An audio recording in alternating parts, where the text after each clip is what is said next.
We're talking Hellraiser.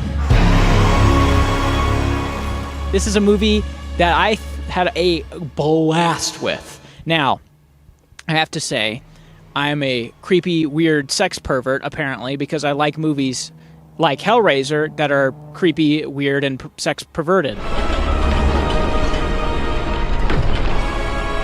For real, though, it is about this main character who's completely down on her luck. She's a loser. She's living with her brother in his house with his husband.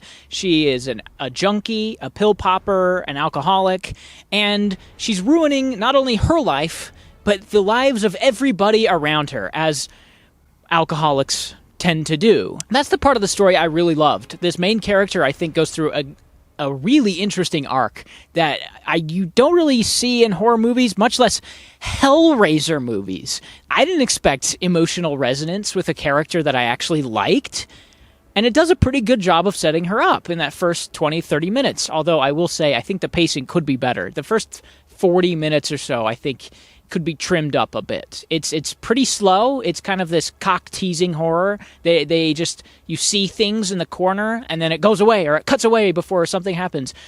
Someone's about to get attacked, and then they scream off in the distance, and it cuts to someone else. And it's just, I get it. You know, you're trying to build up, but also, you can give me a little bit more, you know.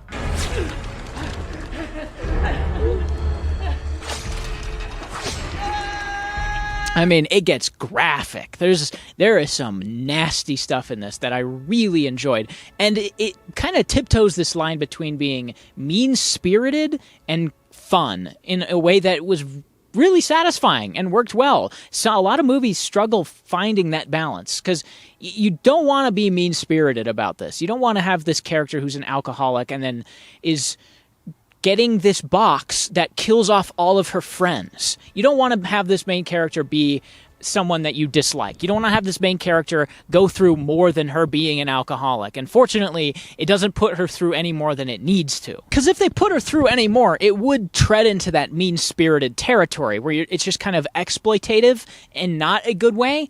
But then if you don't put the character through anything, then it leans into this boring, dry nothingness of most of the Hellraiser movies.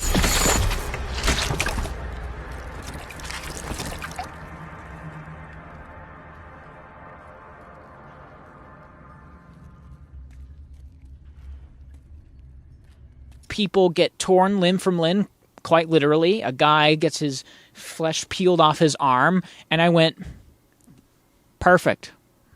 Any more than that would be too much. Any less than that, I wouldn't be having fun. Because I'm sick and twisted, apparently. But I get it. Most people won't enjoy this type of horror, and it's evident by the reviews of this. The reviews of this so far have been pretty mixed, pretty middling, and I understand. I completely understand. This is not horror for most people. And again, that first 40 minutes or so definitely needs a trim. It gets pretty bland and dull in a way where I found myself checking my phone more than I would have liked to. And that's kind of a good barometer for the pacing of a movie, especially a Hulu movie. I'm struggling to want to sit through the first 30 minutes again, even though it's good character stuff. It just needs a little trim. Everything from when our main character gets to the palatial estate on is awesome. There's some incredible visuals in this too, which we haven't talked about. David Bruckner really killed this direction. There's a great scene when this girl is in the back of a moving van, and you think, oh, she can get away from the Cenobites because she's moving. But no, they just stretch and warp this van into their own personal hellscape for her. And that was awesome. That really kind of cemented the fact that there's no getting away from them. You can't do anything. You can just play their game and win or lose. And I loved that. I think that was fantastic. And even the little ultimatum that Pinhead presents our main character at the end. Enough is a myth.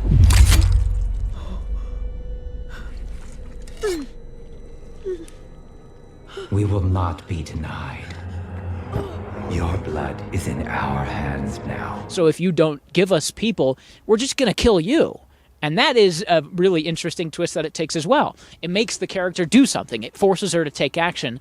And I love when movies do that. I love when characters are forced to take action. More movies should be like that, for real.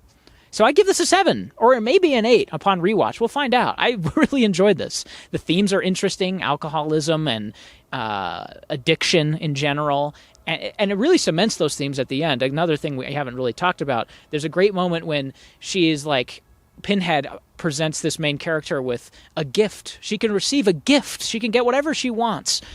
I don't want anything from you. Nothing.